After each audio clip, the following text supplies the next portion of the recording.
साजिश में आज बात होगी गाजा की। गाजा में 11,000 लोगों की मौत के बाद अरब देशों ने साफ तौर पर कह दिया कि अब बहुत हुआ। सऊदी अरब में इस्लामिक देशों की मीटिंग के बाद सबसे बड़ा फैसला लेबनान के हिजबुल्लाह ने ले लिया है। हिजबुल्लाह ने अब उस खूनी पंजे से वार करने का फैसला किया है जिसके जरिए उसने 2006 में हुए युद्ध के दौरान इजराइल की सेना को धूल चटा दी थी। हिजबुल्लाह ने अब ऐसे वेपन सिस्टम इजराइल बॉर्डर से फायर करने शुरू कर दिए जिसकी वजह से इजराइल के कई सैनिकों की मौत हो चुकी है। इतना ही नहीं, हिजबुल्लाह के धमाकों को देखकर इजराइल अब बहुत बड़ा हमला करने की तैयारी करने पर मजबूर हो गया है।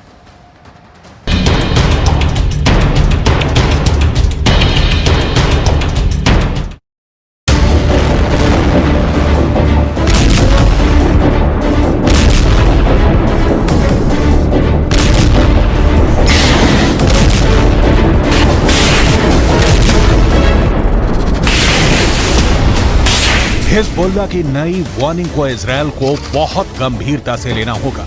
हिजबुल्लाह ने अपना पंजा दिखा दिया है।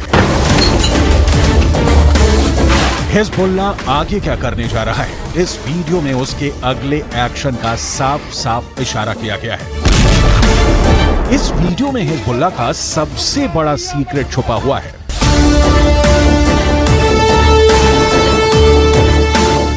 इसे ही हिजबुल्लाह का खूनी पंजा कहा जा रहा है। इस वीडियो में लेबनान के मिलिशिया हिजबुल्लाह की सबसे खतरनाक फोर्स एक्शन में दिखाई दे रही है।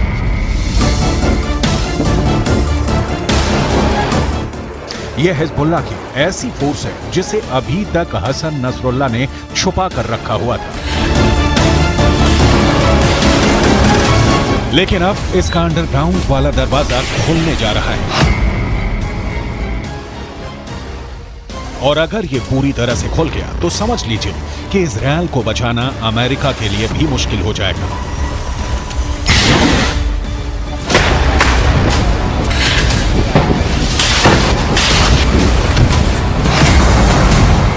आप इसे हिजबुल्लाह का पंजा कह सकते हैं। इसके टारगेट पर इजरायल है, इसके टारगेट पर अमेरिका है और हर वो ताकत है जो इस वक्त गाजा पर बमबारी में इजरायल का साथ दे रही है। हिजबुल्लाह के महासचिव हसन नसरुल्लाह ने अपने भाषण में ऐसी बात कही है जिससे साफ है कि फिलिस्तीन और इजरायल के बीच चल रहा युद्ध लंबा चलेगा। इसमें 10 गुना और मौतें होंगी। इसमें टारगेट पर अब ऐसे ऐसे ठिकाने होंगे जिसके बारे में सुनकर कोई भी चौंक जाएगा।